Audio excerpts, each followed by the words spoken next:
what we have in music today. Mm-hmm. You said that was pretty popular, what, maybe began in the 3rd century perhaps? Yes. So I'm assuming, therefore, it's much like the Gospels in the sense of writing, is that we didn't really write much down. Absolutely. So therefore, you learn through memory and what your dad did and what your grandpa, you carried the tune. Right. So the 3rd and 4th centuries onward is when we really started documenting, and then with the printing press, Right. it became very popular to, let's make sure we Yeah. captured it. Is that Absolutely. running parallel with language? Absolutely. And so much in music was improvisatory, so a lot of it was improvised, you know. Or you look at, you know, I think when you look at the Bible, St. Paul's letters to the Ephesians, I mean, it's just so rich and I mean, you know, I think that some of the, you know, his writings, I think, St. Paul's writings to the Ephesians are just, they're amazing. I mean, it's amazing. So, okay, so let us continue on. So we touched on this a little bit in a little bit of thought provoking. Doesn't need to be terribly ethereal or anything, but you know, why do we sing? Why do we sing in public worship? Why do we sing? Singing is praying twice. Yeah, okay. We're going to talk about St. Augustine a little bit.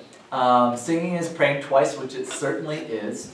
What else? You can hear the unity. Yes. The communal aspect of singing. And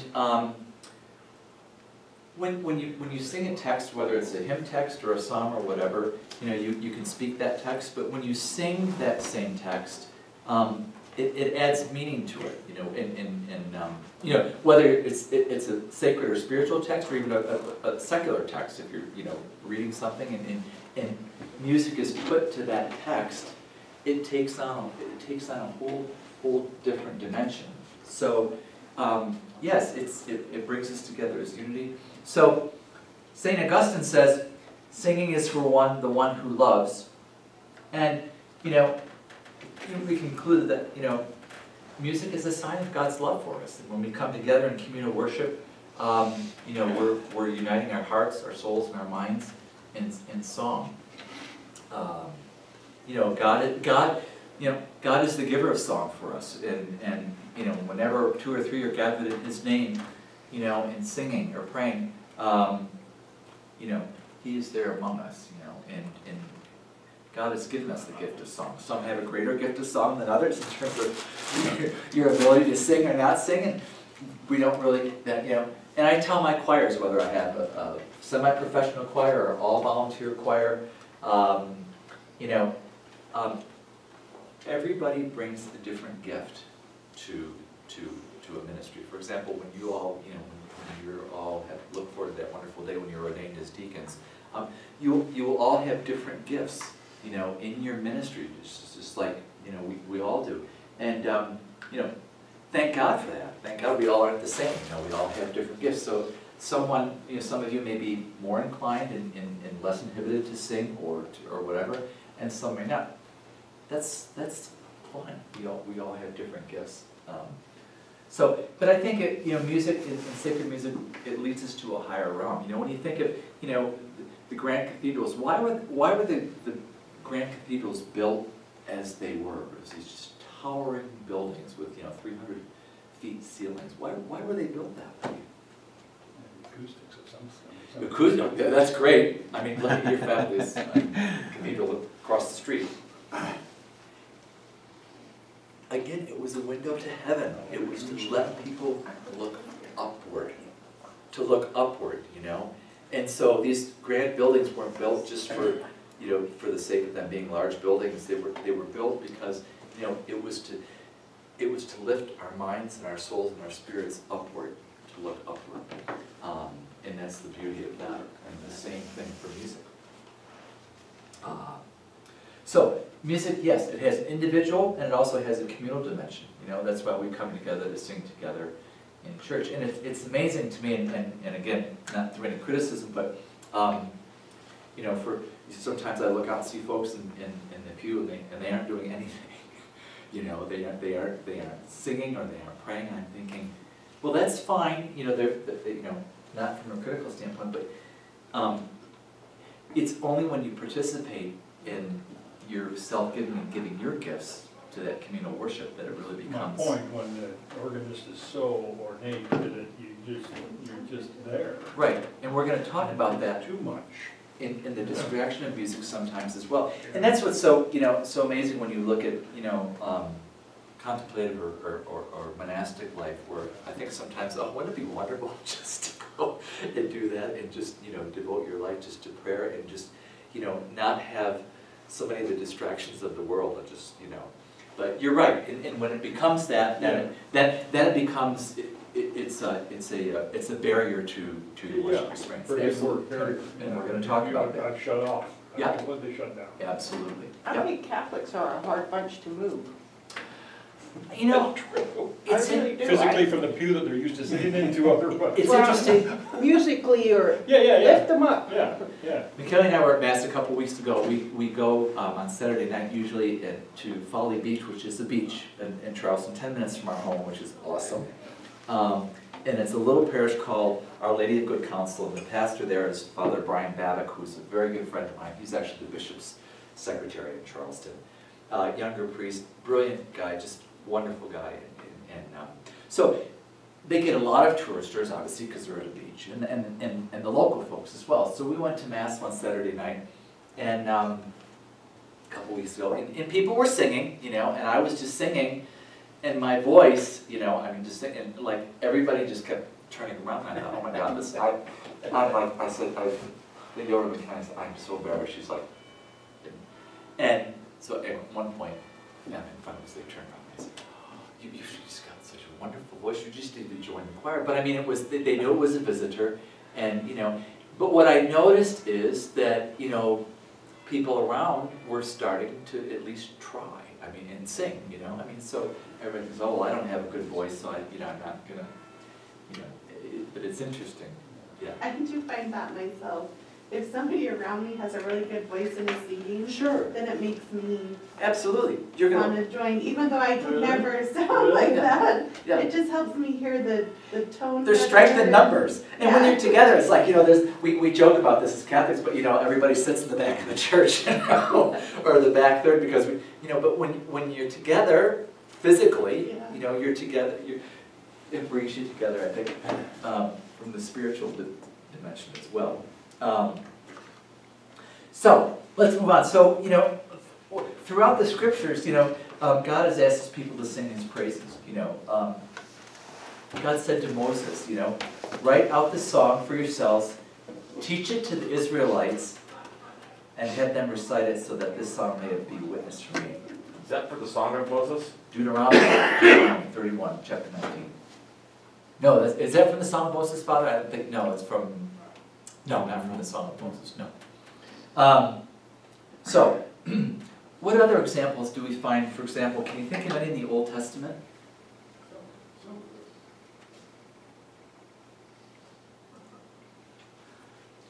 How about when the chosen people crossed the Red Sea? In Exodus? Yes? Okay. Exodus 15, 1 through 8, 22. They said, they sang as one Lord. Okay. And in Judges, yeah. And in Samuel, we hear David and the Israelites, he says, make merry before the Lord with all their strength, with singing, and with chithara, which is like a harp, harps, tambourines, sistrums, and cymbals. So we're singing to the Lord with Instrumentation. song and instrumentation. When we sing, we're more like the horns of Rocky and Jerry. I'm just being I think you honest. might It's take the way it down. it is, man. So this is back, this is amazing. Back, back to the Old Testament, yeah. Sure. Okay. All right. So we look to the New Testament. I think one of the more poignant and one of the more well-known parts of where we find Jesus singing and his followers was the Mount of Olives. Yeah, we went out to the Mount of Olives. They sang a song before Christ's journey to the Mount of Olives. So speaking of St. Paul, we're told in Ephesians, you know, St. Paul to Ephesians, address one another in psalms, in hymns, in spiritual songs, singing and playing to the Lord in your hearts. So this goes all the way back, you know. So this is nothing new for us, nothing new. And we're asked by St. James. St. James says, is anyone among you suffering? If so, he or she should pray. Is anyone in good spirits? He or she should sing praise. Amazing. Okay.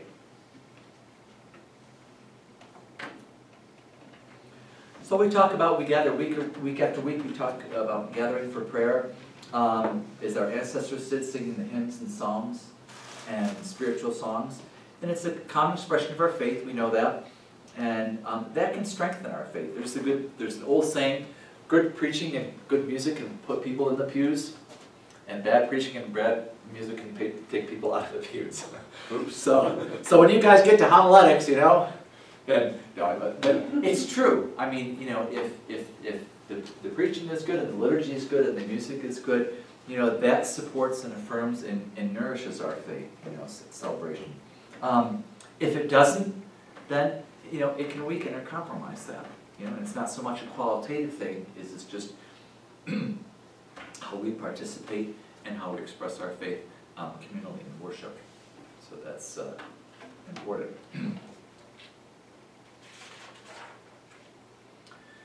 Okay, signs and symbols. This is, I think, throughout my Catholic life and my Catholic upbringing, my parents were very devout Catholics, and one of the things for me personally, from a very early age, even when I was a young boy serving, you know, altar and so forth, I mean, I was always so impressed by the signs, the physical signs and symbols of our faith. And I think, you know, we're a sacramental church, obviously, as Roman Catholics, but I think when we think of so many of the signs and the symbols that help us and facilitate our prayer, I think it's amazing. I mean, they occupy such a place in our human spirit and our life.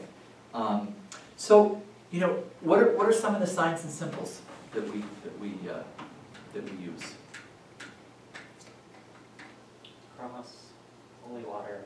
Cross, the holy water, Candles, Incense. flame. incense, Bells. bells, Fancy hats. How about, for example, what we'll be coming up to very quickly is the great liturgy of our Lord's Supper. What does Jesus do? Wash the He feet. bends down and washes the feet of his disciples. And to me, that it's not so much that, it's the symbolism of Jesus being the servant. Jesus physically coming to us to be the servant, and we must go and do the same thing. I mean, that symbolism of, you know, the celebrant, you know, washing the feet of the disciples is amazing.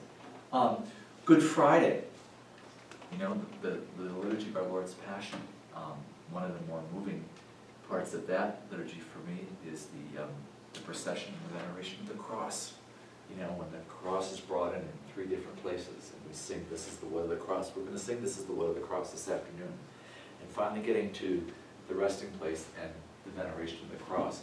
Those are signs and symbols that they don't need words to express what's taking place, what's happening.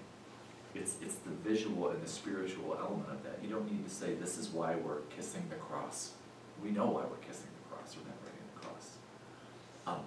Obviously, the bread and wine, central celebrations to us to the Eucharist. So all of these are, you know, all these gestures and these signs and these symbols, you know, they proclaim Christ's presence to us, and we respond to those through our worship. And I think that's one of the great things about our faith is we have these signs and these symbols to help us to affirm what we're doing, whether it's holy water, the ashes that are placed on our forehead on Ash Wednesday to remind us that we are dust, and to dust we shall return. You know, it's an outward sign, it's a visible sign, but nonetheless, you know, it's a spiritual sign as well. It's all really, really important for us. Okay, so when we look at, we're continuing why we sing, well, the Canticle of Victory is a song over sin and death. It's a song of the saints. We look at the resurrection of Christ in Revelations 15, chapter 3. Jesus says, we are told that the saints were holding God's harps, and they sang the song of Moses, the servant of God, and the song of the Lamb. So here we are again, referring back to our sung expression of our worship of God.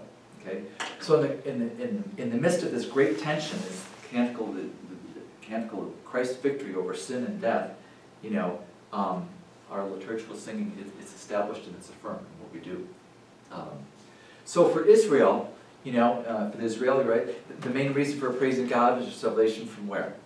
Their salvation of the Red Sea. Okay, out from the Red Sea. For Christians, it's the resurrection of Christ. Okay, that's our salvation, the Paschal Lamb. I had a question. Yes. Do we currently sing anything almost exactly similar to what the Jews are singing right now? What do you think, Father Silva? Some of the Gregorian chant melodies Yes. come from the synagogue. Yes. Yeah. From Jewish. Mhm. Yeah. So there are. That's a very good question. So, so when the Paschal hymn doesn't end when we walk out the door. We talk about when we come to worship on Sunday, or we have the great opportunity to celebrate the Eucharist during the week. When the priest gives the final blessing, go in the peace and the love of Christ, serve one another and our neighbor.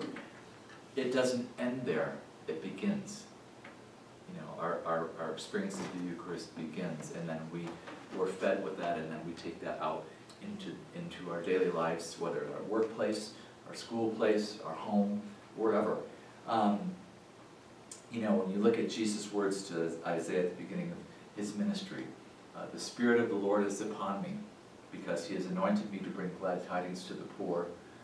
He has sent me to proclaim liberty to captives and recovery of sight to the blind, to let the oppressed go free and proclaim a year acceptable to the Lord. Well, powerful words for us. The Holy Spirit. Powerful, powerful words.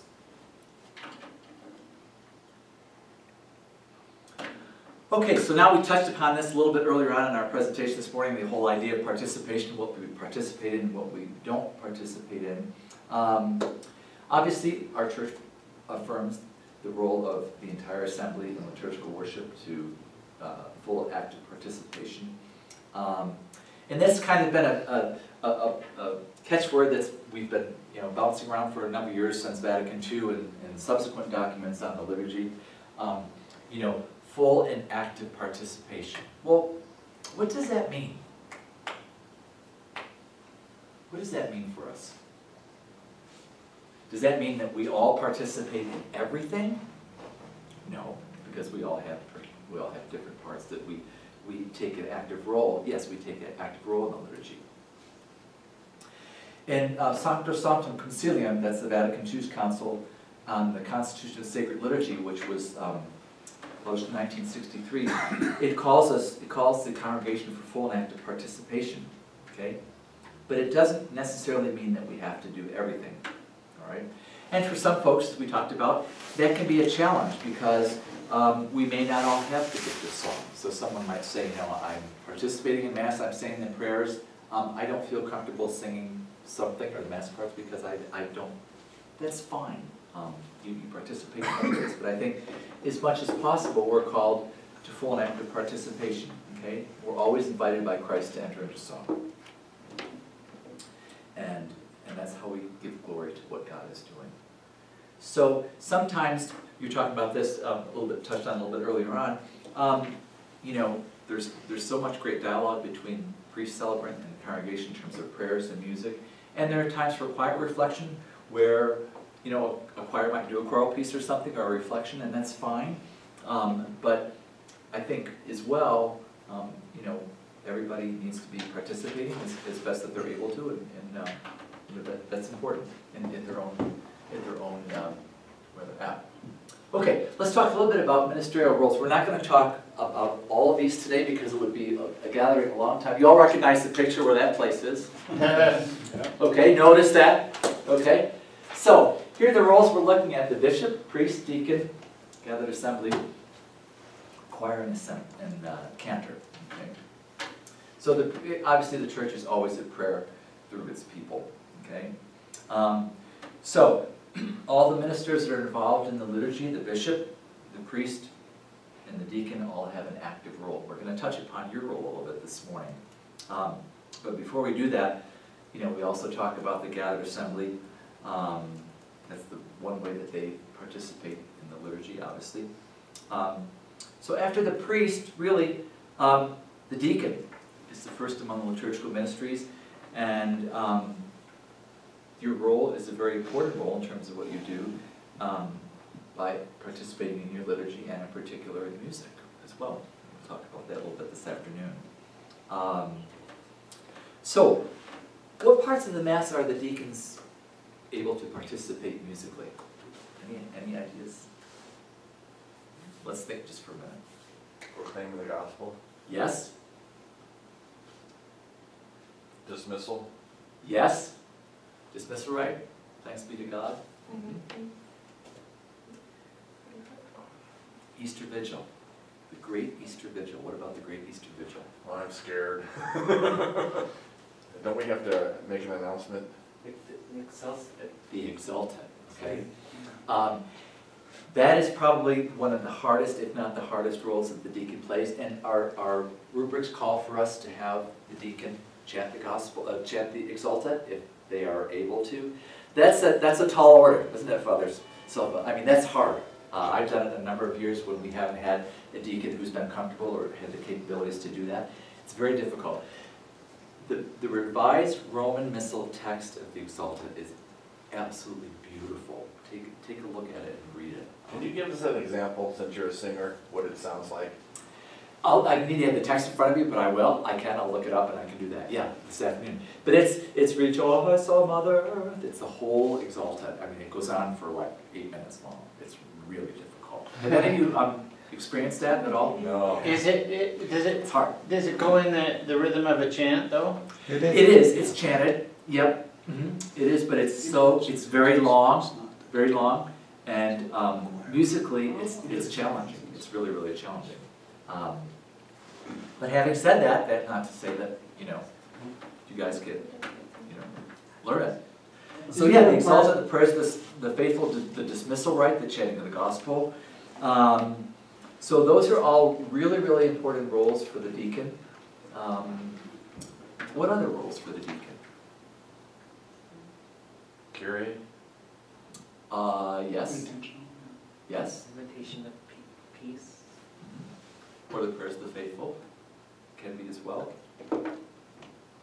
So yeah, very, very important roles, and you will all work into those as you begin your ministry once you're.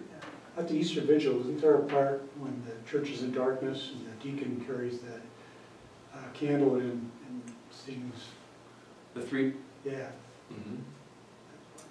Yes. Elaborate. 3 what? They stop at 3 different places. They begin the beginning with the Easter Vigil, the lighting of the great fire, and then the Paschal candle, the Easter candle is brought in and stopped 3 times. And we sing Deo Gratias, thanks be to God. And then the 3rd time it's placed in the candle holder and it's incensed, and then the Exultet is chanted. So Usually the deacon says, like, Christ be our light, or sings that. Christ our light, thanks be to God. Yep, is the Easter candle is brought in. All this seems terrifying to me. No, it's beautiful. I know, but I've had people in church turn around and ask me not to sing. That's You really? Yes, I'm that bad. Yeah, but I didn't really mean it. I mean, I'll try. and there again, I found when I've been in cathedral positions, and I've had many of them, that if the deacon is not comfortable doing them, that's fine. And again, for example, like the Exultet, I remember a number of years ago when I was at the cathedral in Baltimore, we had 2 deacons, fabulous guys, and one of the deacons wanted to do the Exultet, and I said, okay, that's fine. And he said, I know it, I've done it cold, I know it, can sing it in my sleep. I said, okay. So, anyway, long story short, he sang the Exalta, and it was not good. And I'll never forget, because at the time, Cardinal Keeler was the cardinal in the Archdiocese of Baltimore, and he came downstairs after the vigil and he said, "Don't ever let him sing the Exalta again." I'm like, "Oh, that's awful." But I mean, you have to make a pastoral judgment on that, you know, and there's provisions for that. I think that brings up a good point. You know, music can really contribute to our worship, but it can go south quickly. Yeah. It's not done well. In something like the Great Easter Vigil, the Exalta to me is, that's one of the most fantastic parts of the liturgy. I mean, that starts the liturgy, and if that fails, it's difficult to pull things back on track. And again, that becomes a pastoral decision, and you know. But at any rate, if you have the opportunity, you're able to do it. It's wonderful. It's really, really great. So we talked about the choir. We've talked about that just a little bit. Obviously, the choir adds, you know, so much to the liturgy by helping and supporting the song of the gathered assembly.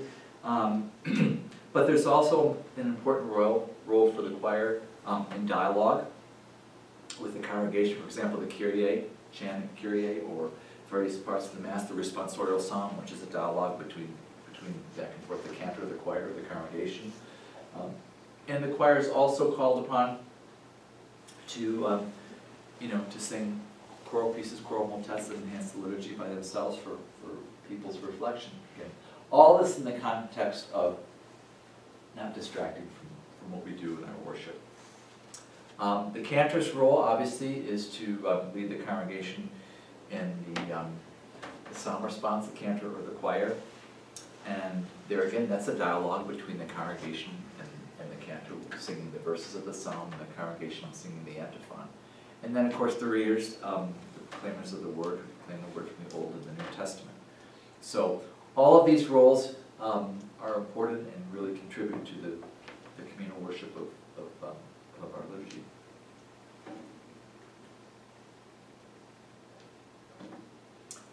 Okay, so we'll talk a little bit about this. We need to, oh goodness, we need to move on. So what we sing. Let's talk about the ritual dimension of what we do and the spiritual dimension. Okay? So sacred music should be really closely connected with liturgical action. This involves the ritual and spiritual dimensions, and they all really come together in the context of a cultural context. So we'll talk about that in just a little bit. So let's look at the ritual dimension. That simply refers to the way in which it is connected to the liturgical action. So, for example, during the mandatum, for example, the washing of the feet, the choir may sing, or the congregation may sing Ubi Caritas. That particular chant or that song is accompanying and affirming the ritual that's taking place. So it has to be connected with the liturgical action. A processional piece, a hymn or a procession, accompanies the procession in or out. So those all really have to be connected. So the musical setting, when you're looking at the spiritual dimension, the rite should unfold and it should never overshadow what is taking place. The music affirms and supports the liturgical action. It's not an add-on, it supports it. If you look at the spiritual dimension, obviously that just basically refers to the inner qualities that add music, depth to our prayer and to the assembly. So all of these are connected to the cultural context, which basically refers to the setting in which the two dimensions are together. So they support each other. So all of our ritual is supported by music, and the music is there to support that ritual, not to detract from it. I think you touched on that a little bit ago about how sometimes the music can be distracting or distract you from what you're doing, or bring undue distraction, and that cannot be always The liturgy doesn't flow. right. It's just, Right. it's just going on. There's a flow to everything. It has to be. Absolutely. Okay. Well, that ends that. Oh, Oh, here we go. okay, so remember we talked a little bit ago about the original Gregorian notation? Well, here's a little bit clearer setting of that. This is a Kyrie that's familiar to us, Kyrie eleison, and you'll notice a couple of things. You've got a four-line staff. You've got different, what we call neumes, or different shapes of notes, and they all have meaning. We'll talk just briefly about that. And you brought up the topic earlier, it didn't have a clef, okay? Later Gregorian chants did have clefs that corresponded to that particular church mode. So this would simply be the clef that would indicate where do would be, and that was a movable clef. So later on in Gregorian chant, we did find simpler clefs coming into play. So you've got 4 lines, 5 spaces, 3 spaces rather instead of 5, and then the music there. So, and if you notice, some of these notes are like diamond shaped, some of them are square.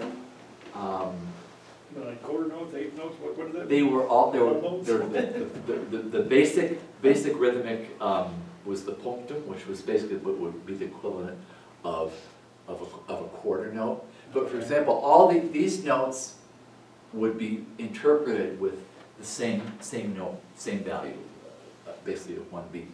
You see this little line,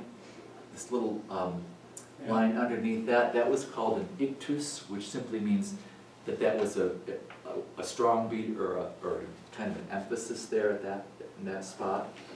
A little dot after the note would be like our modern notation. If you found a dot after a note, it would mean that would be held longer or sung longer.